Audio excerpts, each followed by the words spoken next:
Então, sem mais delongas, eu vou passar a palavra para o nosso primeiro palestrante, que é o professor Humberto Falcão Martins.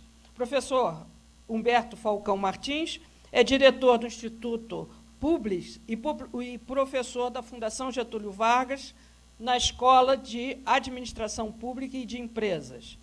É graduado em Administração Pública, especialista em políticas públicas e gestão governamental e doutor em administração.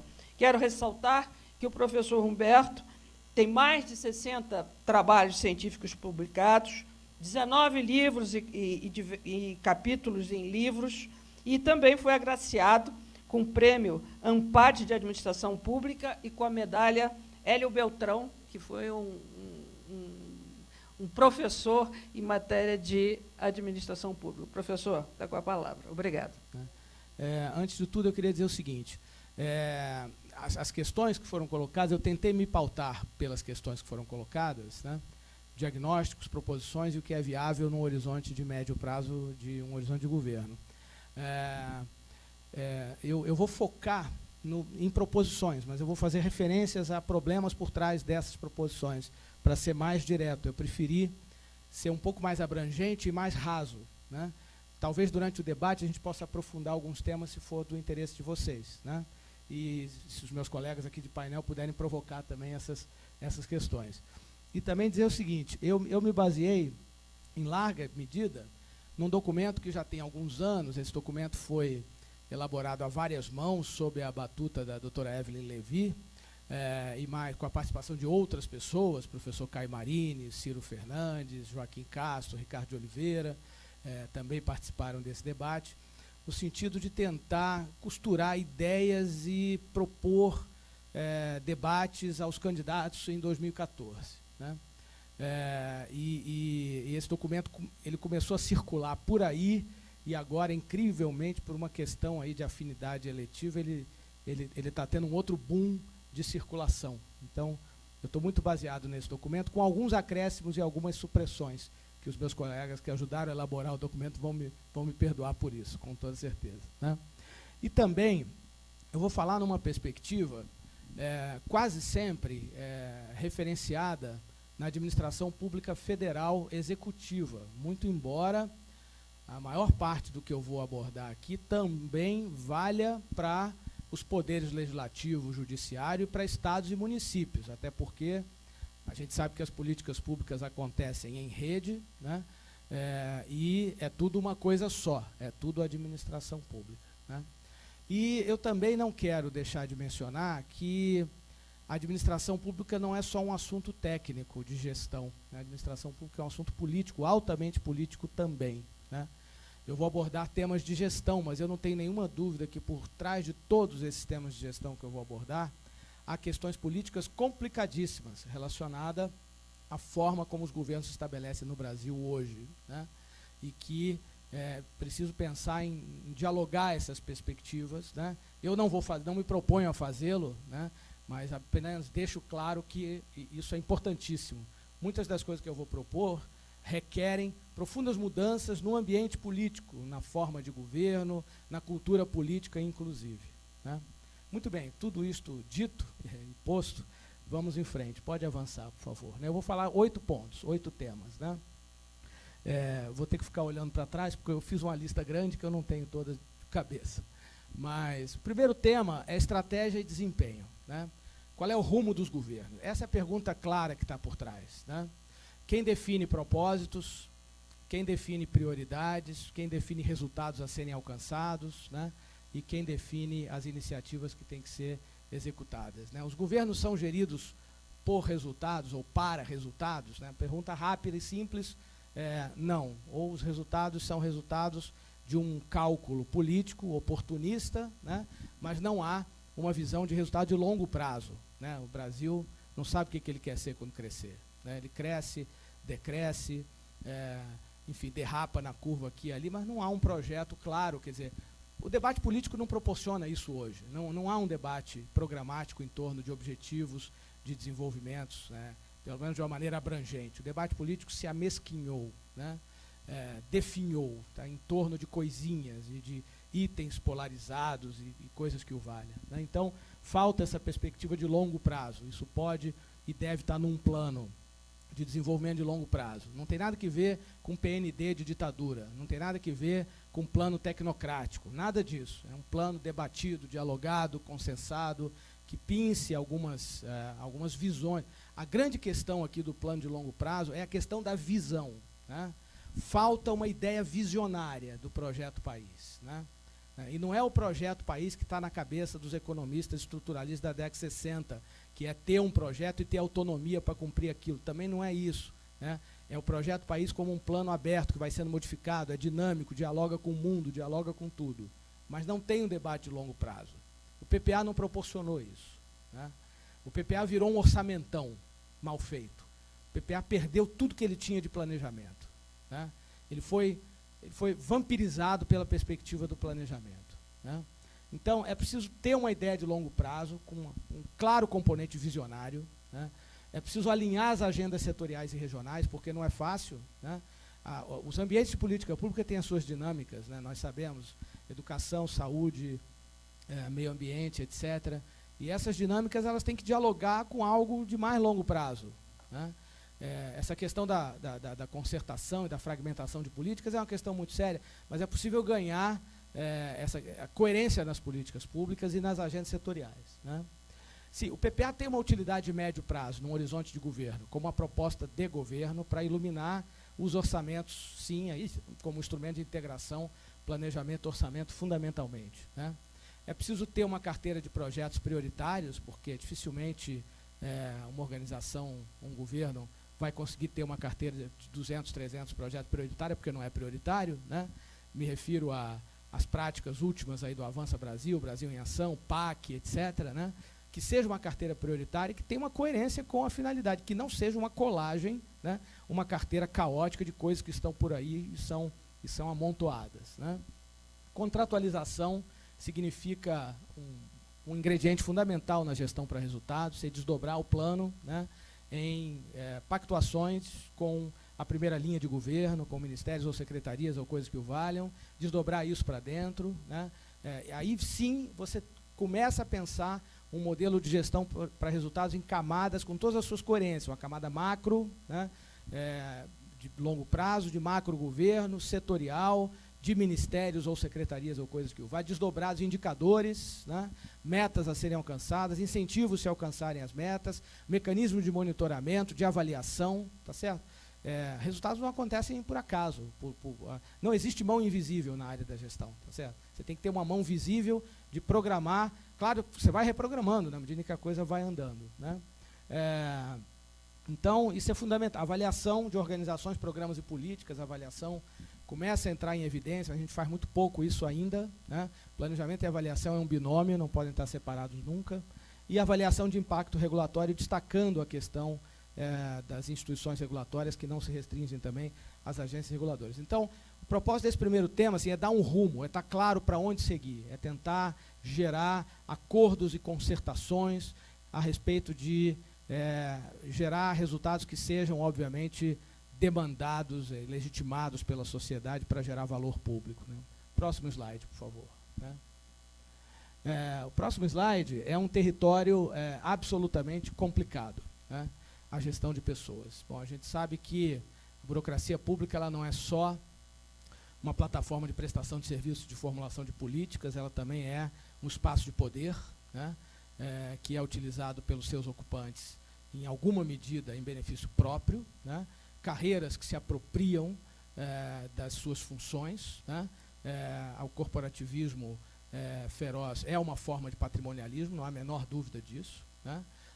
E que se deixam levar e capturar por interesses externos. Então, a burocracia ela tem que ser das pessoas, a burocracia tem que estar a serviço do cidadão e não pautada pelos interesses dos servidores. Então, há uma série de questões históricas, se a gente tivesse tempo, passaríamos o dia debatendo isso aqui. O legado é muito ruim, a situação atual é péssima, né? A gestão de recursos humanos no governo federal foi completamente capturada por interesses particularistas ao longo dos tempos, né?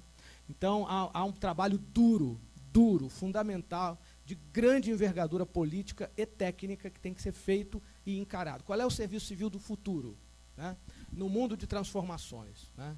No mundo onde nós não vamos ter dinheiro para contratar pessoas, vamos ter que mudar a lógica de operação, né? Então, as duas principais características do Serviço Civil do Futuro é a gestão colaborativa, né? Fazer em parceria, fazer em rede. Essas coisas já existem, mas elas têm que ser intensificadas, né? Robustecidas, quando não estão colocadas de cabeça para cima, né? E o segundo ponto é a automação, que vai acontecer num nível inimaginável, né? Essas aplicações todas de inteligência artificial, de aprendizado de máquina, de realidade aumentada, de internet das coisas, dentre outras e outras e outras, né? Data science aplicada no setor público e tudo mais, vai acabar com uma vasta maioria. Se eu pudesse aqui responsavelmente chutar, eu diria 80% das funções públicas que a gente conhece hoje vão acabar. As máquinas vão fazer. Quem trabalha com análise de dado, coleta de dado, análise de dado, e até as tomadas de decisão mais simples, né, poderão ser perfeitamente feitas por máquina no futuro. Você vai ter uma máquina de fazer orçamento público. Vai fazer melhor do que uma carreira de 1000 pessoas. Né, porque vai ser, veja um absurdo, porque vai ser capaz de aprender melhor como a sociedade e o governo funciona do que algumas carreiras. Não é? Só para dar um pequeno exemplo. Então, o futuro, as perspectivas da gestão colaborativa e da tecnologia vão requerer um serviço civil completamente diferente. Até porque o que está aí, pelo menos no plano federal, daqui a alguns poucos anos ele vai embora. Né? Muita gente vai sair. Então, sistema de direção pública meritocrático. Eu não coloquei aqui em ordem de importância. Tá?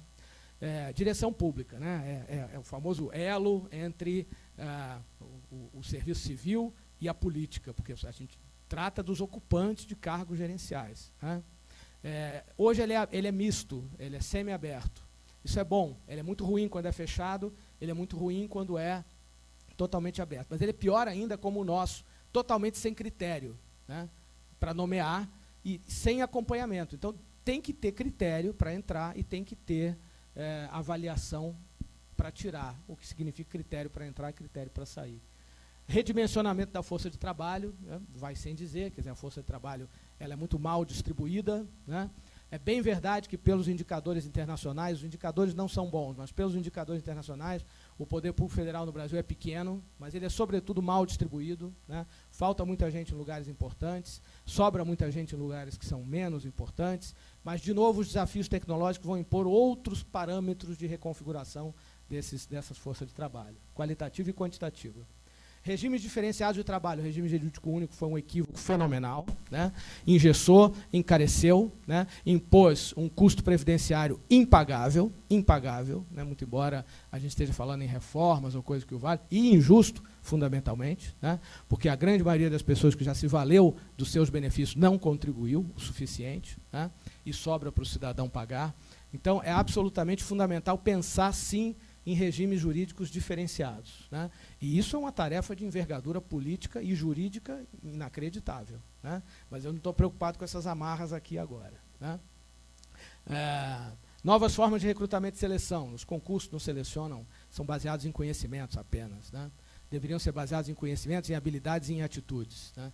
E são mal, me permitem a expressão, e porcamente baseados em conhecimentos. Então, os concursos estão longe de ser uma forma razoável de selecionar pessoas para o setor público. Muita gente entra e se acha no direito de poder não trabalhar, né, porque já está garantido. Né? Então, isso é um grande problema que tem que ser consertado. Avaliação de desempenho, né, não existe, ou é muito formalista, ou é muito só retórica, precisa ser levada a sério.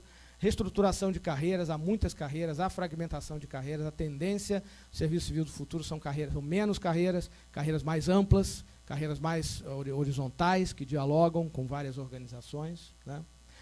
Uma revisão do modelo de incentivos. Né? A estrutura de incentivos hoje está de cabeça para baixo. Né? Você pega um servidor qualquer hoje, o mais seguro é não fazer nada, porque está todo mundo garantido, quase isso. Né? Qualquer coisa que você faça, você vai correr um risco imenso de ter problema, controle. Se você cometer um erro, você vai poder ser duramente punido por conta desse erro. Né? Os sistemas de controle punem mais hoje quem erra do que quem tem má fé. Essa é uma triste realidade, mas eu vou comentar isso daqui a pouco. Né? Então, como é que você inova sem errar? Como é que você inova com medo de errar? Né? Você não acerta. Né? Sem errar, você não acerta, em outras palavras. Né? Então, mas eu quero pegar um ponto do sistema de incentivos, que é a tal da estabilidade. Né? O problema não é a estabilidade, o problema é que ela é generalizada e ela é incondicional. Tá? Ela vale para todo mundo em quase amplas condições, e ela não pode ser nem incondicional e nem generalizada. Ela vale para alguns, porque ela não pode ser confundida com garantia de exercício da função. Em alguns raros casos, ela tem que ser uma garantia de exercício da função, mas raríssimos, que você conta nos dedos da mão. Né? Então, isso virou uma espécie de direito adquirido do funcionalismo. Né? A gestão por competências e capacitação voltada para os objetivos, com revigoramento das escolas de governo. As escolas de governo vivem hoje um momento importante, com uma importância destacada, elas são espaços de aprendizados muito importantes, têm que ser revigorados. Né? Uma política remuneratória fixa e variável, baseada em resultados, enfim. Se eu juntar tudo, eu diria assim, uma gestão de recursos humanos para valer, né? Voltada para o cidadão. Né? A função da gestão de recursos humanos é tirar desempenho das pessoas. Né? Não é garantir e deixar apenas o servidor feliz. É claro que o servidor tem que estar bem. Se ele não estiver bem, ele não trabalha e não produz. Não é só o servidor, é o trabalhador de um modo geral. Mas ele tem que estar bem para devolver para o cidadão aquilo que ele está recebendo. E essa perspectiva, ela se perdeu quase que completamente ao longo do tempo. Né? O próximo slide. Estou preocupado com o meu tempo aqui. Né? Gestão fiscal, muito rapidamente, é um encontro, talvez, da parte mais de economia com a parte de gestão pública, né? Uma preocupação muito grande com a qualidade do gasto, né? A gestão tesourária, a gestão dos tesouros, não das receitas, mas dos tesouros, tem que se preocupar crescentemente com isso e não apenas com um papel de caixa, né, de administração de caixa, de suprir recursos, ou de fazer a contabilidade, ou de gerir a dívida, os haveres e coisas que o valham. O principal é a gestão da qualidade do gasto, isso requer avaliações, comparações, etc. Né? Um investimento maciço em inteligência fiscal de alta tecnologia, né? Puxa, na era da internet das coisas, das notas fiscais digitalizadas, né? As carreiras de auditores têm que ser repensadas profundamente, né? Principalmente os processos de inteligência fiscal. Você pode controlar um setor de dentro da sua sala, né? Com algoritmos avançados, né? Que têm que ser desenvolvidos. Não são esses sistemas que estão aí, porque eles são muito ruins e precários, eles são quase da idade da pedra. Né? São coisas muito mais avançadas que já estão surgindo e tem que surgir para melhorar o trabalho e ganhar produtividade. Né? A nossa lei de finanças públicas tem mais de 50 anos, ela tem muitas virtudes, sem dúvida nenhuma, mas ela precisa ser renovada. Né?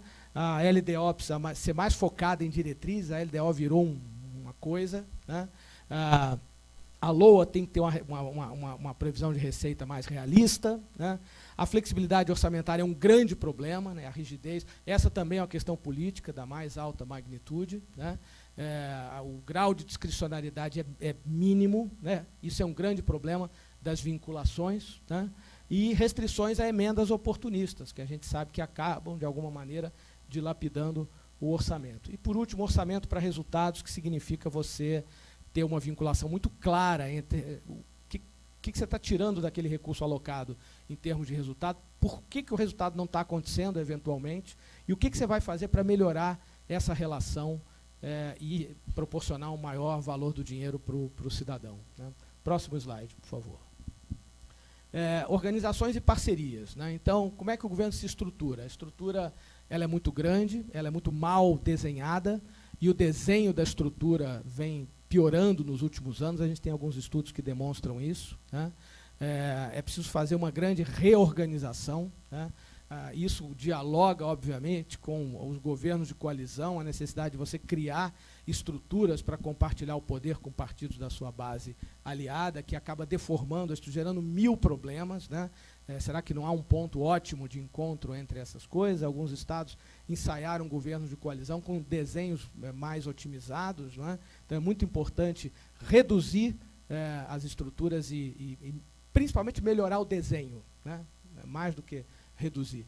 O marco jurídico das organizações públicas, né, dorme nas gavetas da Casa Civil já há muitos anos, uma proposta de lei orgânica da administração pública que tenta lidar com essa questão, restabelecer a tipologia dos modelos jurídicos institucionais, órgão, entidades, a tipologia das entidades, o grau de autonomia de cada um, foi tudo colocado numa vala comum ao longo dos últimos anos. É importante resgatar regimes diferenciados de autonomia, de flexibilidade, e até regimes experimentais de gestão, né? Há ideias interessantes sobre isso, né? Com liberdade para errar, para ver o que dá, experimentos controlados no âmbito do setor público, né?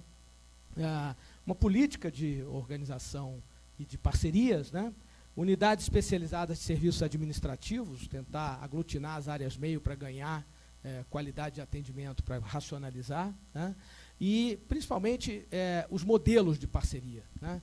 OCIPs, OS, EMIROS, que são os principais, mas é possível que haja outros mais setorizados.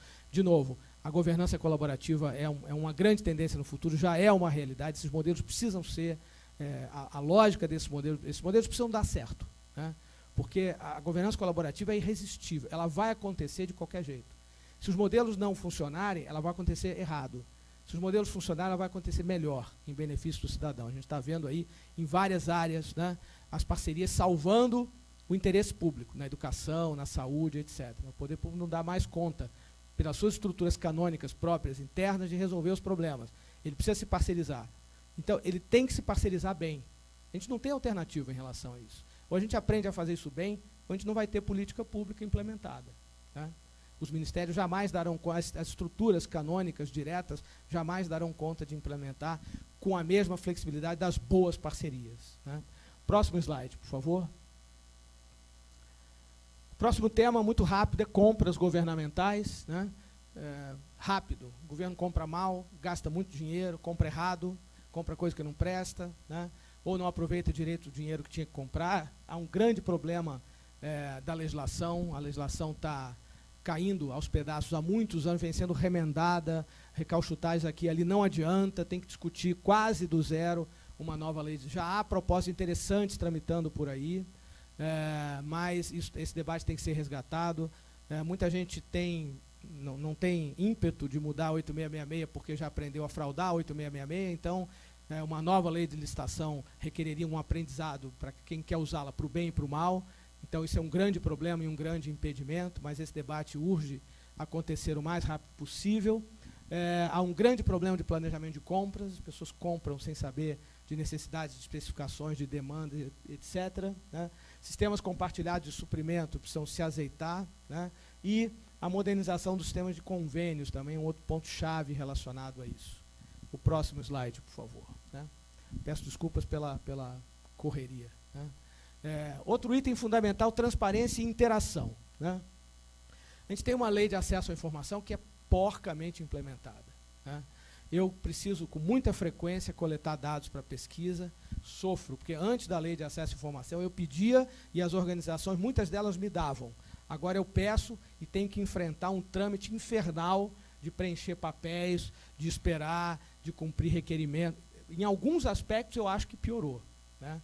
O site de secretarias de ministérios é uma vergonha, né? É quase como para dizer que cumpriu a lei de acesso à informação, bota uma abazinha lá institucional com um monte de coisa. É um desrespeito à sociedade, total, total. Então, a lei de acesso à informação é como se ela não existisse. Ela está sendo muito mal implementada. Ela tem que ser resgatada e aplicada de maneira ativa, né? Não é a resistência à informação, de maneira ativa, né? Precisa redefinir uma política de sites governamentais, torná-los mais amigáveis para dialogar com o cidadão, utilizar os conceitos de colaboração, mobilidade e redes sociais na gestão de políticas públicas, né? Que, por exemplo, se vocês tiverem curiosidade depois, o que a Coreia está fazendo no governo, tal do governo eletrônico 3.0, né? O governo virar uma plataforma colaborativa, as organizações governamentais virarem plataformas colaborativas, troca de dados, abertura de dados, trabalho colaborativo, processos compartilhados, tecnologias como, por exemplo, o blockchain vão possibilitar o trabalho colaborativo governamental, intergovernamental, intragovernamental e extragovernamental em níveis que a gente nem imagina ainda, né? Espaço de colaboração entre governos, entre entes governamentais, estados, municípios, enfim, entre os entes de um modo geral, e mecanismos de pactuação nesses espaços governamentais, com recortes micro, meso, regionais também. E, percebam, eu não usei a palavra participação, né? Eu estou falando de interação. Interação é mais do que participar. Participação é importante, a participação é estruturada, você convida alguém para participar de um conselho, de um comitê, a regra já está feita e tudo mais. Interação é o padrão crescente, né? Não é que a participação vai acabar, mas a interação vai ocupar muito mais do que a participação, né? A interação ela é em tempo real, né? E é isso que vai acontecer cada vez mais, e é preciso criar esses espaços interativos. O próximo slide, por favor, né? Tecnologia, né? Bom, é outra tecnologia, há grandes fetiches em torno disso, a tecnologia está aí, a gente usa mal, a gente paga caro, a gente compra mal a tecnologia, né? A gente se encanta com pequenas coisas, acha maravilha quando a gente tem que mandar a declaração de imposto de renda via internet, para isso, né? Para arrancar do cidadão, os governos são muito mais eficientes e usam melhor a tecnologia do que para devolver de volta para o cidadão, né? Então, é uma pena que aconteça isso, né, que a tecnologia não seja mais vasta e amplamente utilizada para serviços públicos e políticas públicas de um modo geral, né? Então, acho que tem que acelerar a ampliação do desenvolvimento de serviço em meio eletrônico, né, para alcançar interatividade e prestação de serviço via plataforma web, né? Dotar a administração de uma infraestrutura melhor. Hoje você tem uma mixórdia de sistemas com baixíssima interoperabilidade, alguns com alto grau de obsolescência e que lidam com coisas vitais como folha de pagamento, finanças e coisas que o valem, né? Rever o modelo de informática pública baseado em empresas estatais que são atrasadas, que são complicadas, né? E ter uma abordagem de mercado que seja eficiente, que seja transparente também. Por favor, o próximo eu acho que eu encerro, né? Bom, ainda não, mas muito rápido, né? O ideal do controle, aqui a gente chega na borda de outros poderes, porque o controle interno é do executivo, o controle externo é do legislativo, mas o fundamental é tornar o controle uma função gerencial, quer dizer, não é que alguém vai controlar o gestor, mas o gestor tem que controlar, né, a sua unidade antes dele ser controlado pelos outros, né? Então, isso é muito importante se tratando do controle, né?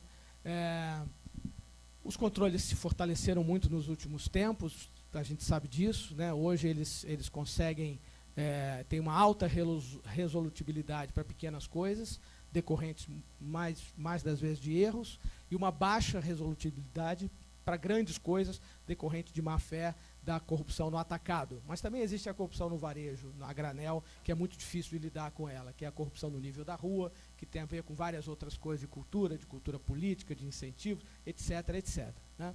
Mas tudo isso pode ser abordado de alguma maneira. De qualquer maneira, há muitos entendimentos que têm que ser estreitados entre os vários níveis de controle, né? Há muito de gestão de risco que tem que ser aperfeiçoado, e a tecnologia pode também ajudar muito a fazer isso, né? É preciso criar estratégias ousadas de luta contra a corrupção, né?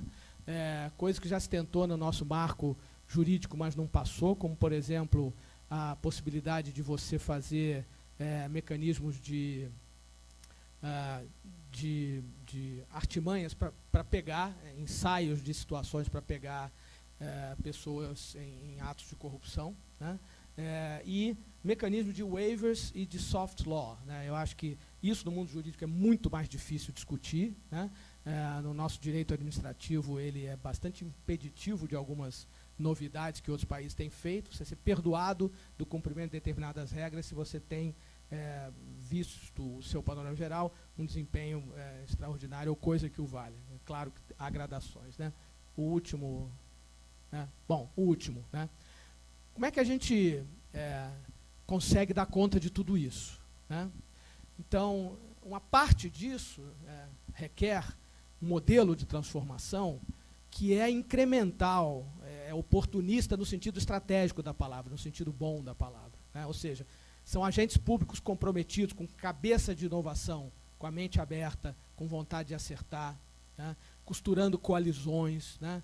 Comendo pelas beiradas, atuando nas brechas e fazendo o que der, como dá, do jeito que dá, onde dá, né?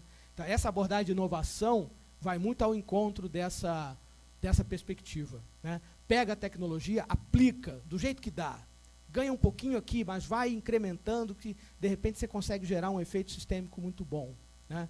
É claro que isso é fundamental, isso é muito bom, isso já há uma febre disto por aí, e isso, eu não tenho dúvida que isso vai gerar grandes e boas transformações. Porém, isto não resolve as coisas mais pesadas, né? Precisam mudar o serviço civil, precisam mudar a lei de licitação, precisamos mudar o sistema de planejamento. Nessa base, a gente não... Então, as coisas mais pesadas requerem outro tipo de abordagem, talvez do centro de governo, abordagens de políticas de gestão pública mais integradas. Tem que ser uma consciência por parte dos centros de governo, dos dirigentes, do líder político. Isso tem que estar na cabeça dele, né? Se não tiver, não adianta, nenhuma engenharia vai adiantar. Então, construir visões arrojadas, né? A história do copo meio cheio, meio vazio, eu tenho uma tendência a ver sempre o copo meio vazio, porque eu sou um descontente. Então, eu acho que o copo devia estar cheio, eu não vou me contentar nunca com o copo. Se tiver um dedinho para chegar no cheio, para mim não está bom, porque o copo não está cheio, né? A gente tem que desenvolver visões arrojadas disso, né? O Brasil já perdeu muito, a gente não consegue superar esse passado da administração patrimonialista, voltada para si e dilapidada. A gente não consegue embarcar no futuro das novas tecnologias, já estão mudando o setor público no mundo, né? Está preso num limbo perigoso e complicado, né? Então isso tem que ser rompido com muita consciência programática por parte dos dirigentes, né? Isso tem que entrar na cabeça e na pauta. Isso requer articulações. Pode dar certo, hein? Já deu em algumas circunstâncias, tá certo? Processos abrangentes de transformação, em estados, em municípios, tem muita coisa boa que pode ser contabilizada, tá certo? Então eu acho que a gente tem que pensar alto, tem que pensar grande e tem que fazer o possível do ideal e não se contentar com o ideal do possível, que é muito limitador. Obrigado.